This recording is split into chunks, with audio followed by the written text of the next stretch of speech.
Good morning, सुप्रभात, केम छो। उम्मीद है आप सब लोग बेहतर होंगे। आज मैं थोड़ा सा लेट हो गया हूं क्योंकि रात को मैं थोड़ा सा लेट सोया था, तो मैं सोकर भी जो है वो सुकून से उठा।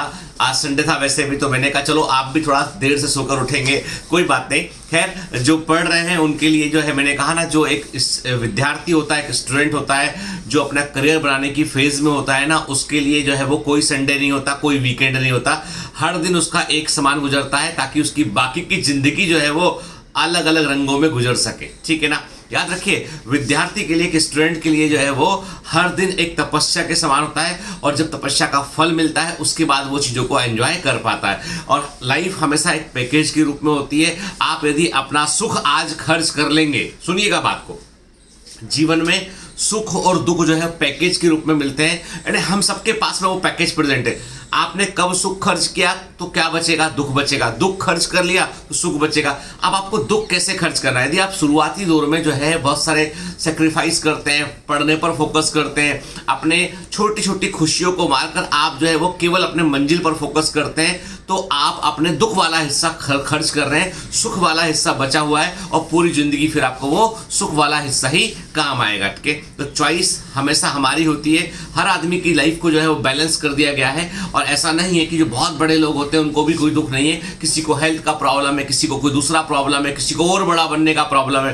प्रॉब्लम कभी खत्म नहीं होते हैं, प्रॉब्लम्स रहते हैं, लेकिन बात इतनी है हम उनसे डील कैसे करते हैं। चलो, तो आज की छोटी सी कहानी हम सुनेंगे महात्मा की बिल्ली। ठीक है, एक महात्मा थे, बड़े पहुंचे हुए महात्मा थे, जंगल में तपस्या करते थे। उनके पास कई सारे लोग आते थे, शिष्य बनते थे, विद्या ग्रहण करते थे, उसके बाद अपने अपने गांव लौट जाया करते थे। तो मतलब समझ लीजिए कि वो जो महात्मा जी थे वो अपने आप में एक यूनिवर्सिटी के समान थे, कि लोग आएंगे, शिक्षा प्राप्त करेंगे और अपने गाँव चले जाएंगे। ठीक है, महात्मा बड़े दयालु नेचर के थे। तो एक बार जंगल से कहीं गुजर रहे होते हैं तो उन्हें एक जो है वो छोटा सा बिल्ली का बच्चा दिखाई पड़ता है, और ऐसा जो बिल्ली का बच्चा होता है वो भूखा प्यासा होता है। तो महात्मा जी को उसे देखकर दया आती है। उस छोटे से सुंदर से बिल्ली के बच्चे को वो अपने साथ ले आते हैं, और उनके आश्रम में जहाँ पे कुटिया बनी होती है वहाँ पर वो उसको दूध पिलाते हैं, रोटी खिलाते हैं, जो भी खाने पीने को देते हैं। तो बिल्ली का बच्चा जो है वो उनके साथ रहने लगता है। अब महात्मा जी का एक शेड्यूल था कि भाई जो है अर्ली मॉर्निंग वो जो है वो सुबह सुबह वो ध्यान किया करते थे 1 घंटा, फिर शाम को सूरज ढलने के समय पर वो अपना 1 घंटा ध्यान करते थे वो। ठीक है, तो एक मतलब महात्मा जी दिन में 2 बार जो है वो ध्यान किया करते थे। अब प्रॉब्लम ये थी कि बिल्ली का बच्चा जो है महात्मा जी से बहुत ज़्यादा अटैच्ड हो गया था वो, मतलब चूंकि वो उसको लेके आए थे, अपने हाथ से खिलाया करते थे उसको, तो बिल्ली का बच्चा जो है उनसे बहुत प्रेम रखता था वो। तो जब भी महात्मा जी ध्यान करने बैठा करते थे वो उनकी गोदी में आ जाएगा, उनके सिर पर चढ़ जाएगा, कंधे पर चढ़ जाएगा। अब महात्मा जी को ध्यान करने में दिक्कत हुआ करता था।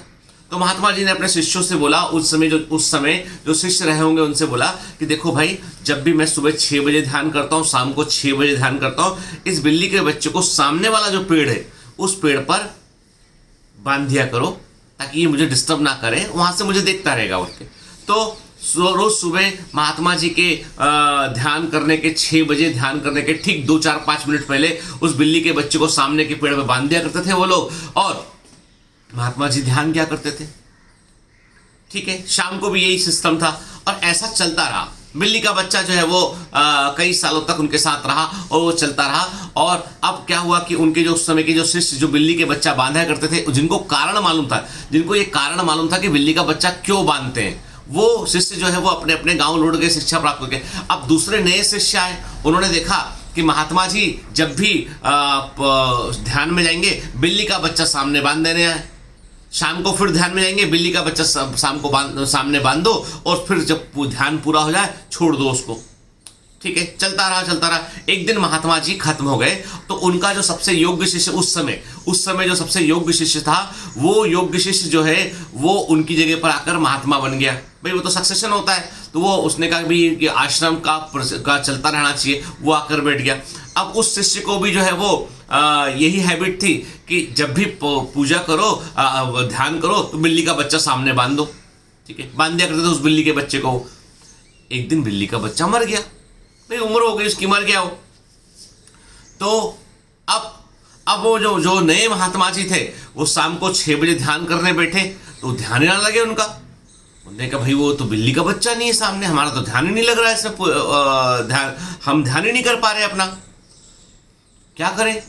सुबह कोशिश किया, सुबह भी चूंकि कुछ खालीपन था कि सामने पेड़ पर बिल्ली का बच्चा नहीं बंधा है तो कैसे, और ये परंपरा चली आ रही थी कि हमारे महात्मा जो है, हमारे जो सबसे गुरु थे, वो बिल्ली का बच्चा बांधते थे फिर प्रार्थना करते थे, ऐसा लोगों के दिमाग में सेट हो गया।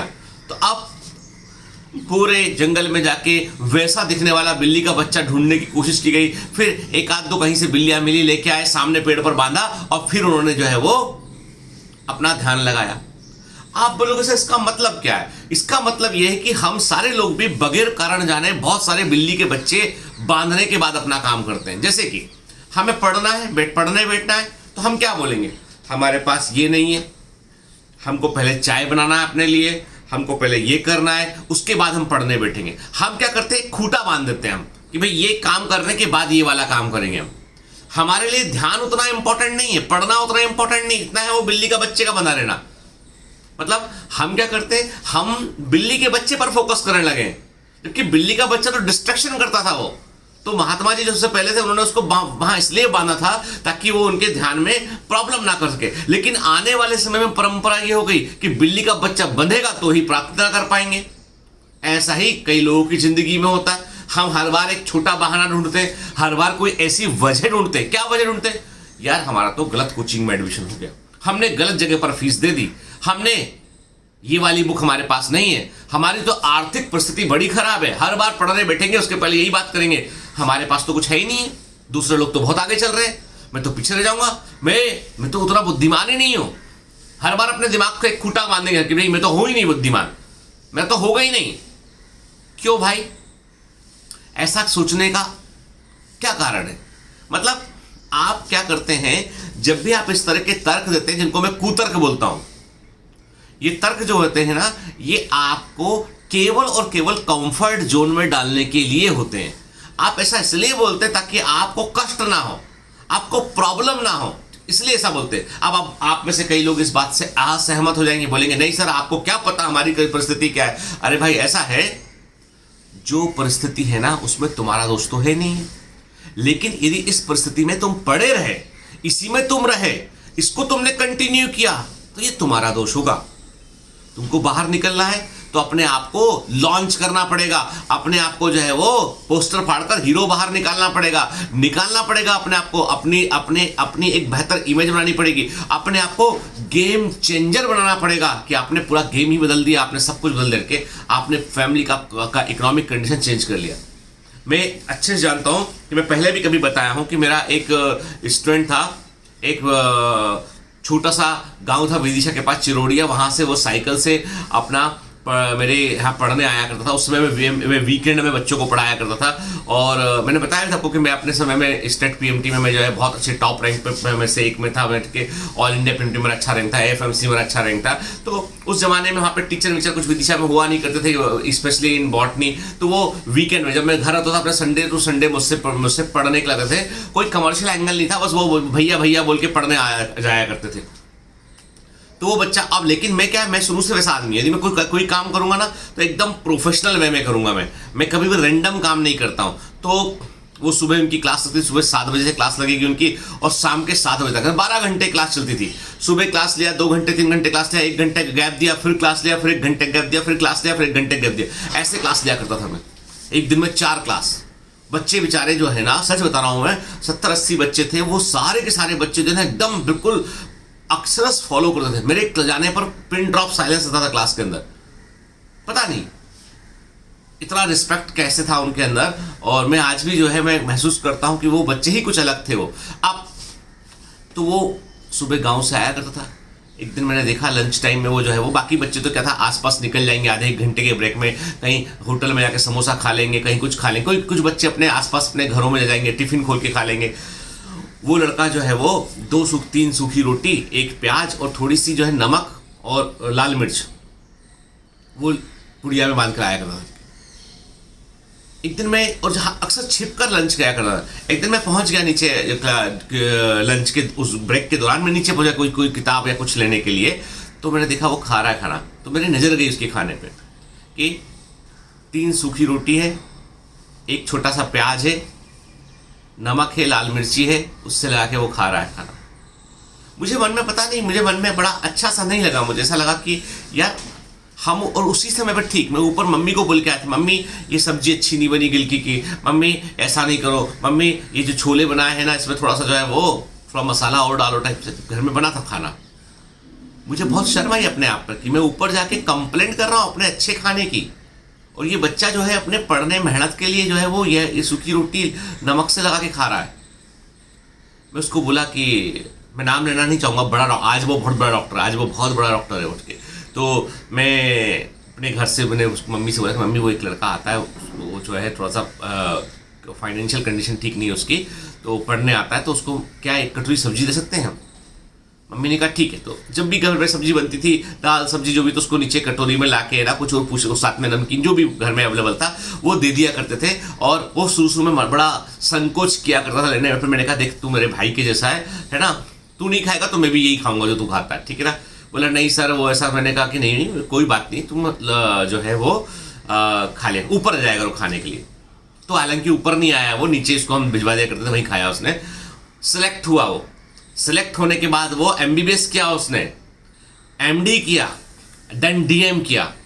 आज वो बेहतरीन एंडोक्राइनोलॉजिस्ट है, दिल्ली के अंदर है, बड़े कॉर्पोरेट हॉस्पिटल में है। BMW कार है उसके पास। कौन सी कार है? BMW, जो मेरे पास भी नहीं है। समझ गए? मतलब क्या वो बच्चा अपनी परिस्थिति को लेकर, लेकिन वो ऐसे पढ़ता था, वो हर टेस्ट में टॉप करता था। वो मुझे मतलब मुझे बड़ा अट्रैक्ट करता था वो हर बार, यार इसमें कुछ खास बात है। इसमें एक ही था बस जज्बा, सर मुझे गांव से बाहर निकलना है, मुझे कुछ बड़ा करना है। जब तक पढ़ता रहा, पूरे 5 साल संपर्क में रहा, MD करते में संपर्क में रहा, अब बड़ा डॉक्टर। बहुत खुशी होती है, बहुत ज्यादा खुशी होती है ऐसे बच्चों को देखकर जो बहुत आगे। अरे आज मुझे यदि मुझको उससे कंपेयर किया जाए ना, तो I am nothing in front of my student. मैं उसके सामने कुछ भी नहीं हूं। नॉलेज वाइज देख लिया जाए, ठीक है, इंटेलिजेंस वाइज देख लिया जाए, मैं उसके सामने कुछ भी नहीं हूं। त्याग के अनुसार देख लिया जाए, अचीवमेंट के अनुसार देख लिया जाए, I am nothing in front of him and I am proud of. मैं उस पर बहुत गर्व करता हूं। मुझे बहुत गर्व है उस बच्चे पे कि उसके सामने मैं कुछ नहीं हूं। ये सबसे बड़ा अचीव, एक गुरु के लिए इससे अच्छी कोई चीज हो ही नहीं सकती है। पिता के लिए, गुरु के लिए, कि तुम इतने बड़े बन जाओ, इतने बड़े बन जाओ कि तेंदुलकर जैसे बड़े बन जाओ, तो इतने बड़े बन जाओ तो कि तुम्हें देख के खुशी हो। दूर से तुम्हारे प्रकाश से हमें लगे कि हाँ इस प्रकाश में पहली चिंगारी लगाने वाला मैं था। मन में खुश है, बहुत खुशी मन में। अभी मेरी एक स्टूडेंट है, वो प्रणीता तिवारी, अब चूंकि वो मेरे बहुत क्लोज स्टूडेंट है, मैं उसका नाम ले सकता हूँ। वो MBBS की, MS की, नाम MCH प्लास्टिक सर्जरी के लिए मुंबई आई हुई है। वो मुझे मिलना भी 1-2 दिन में उससे। फैंटास्टिक, बहुत खुशी हुई मुझे। दुबली पतली सी लड़की, एकदम मेहनती लड़की, वो प्लास्टिक सर्जन बनने जा रही है और देश के सबसे टॉप कॉलेज में से एक कॉलेज में वो एडमिशन लिए। बहुत खुशी होती है अपने से आगे बच्चों को देखकर।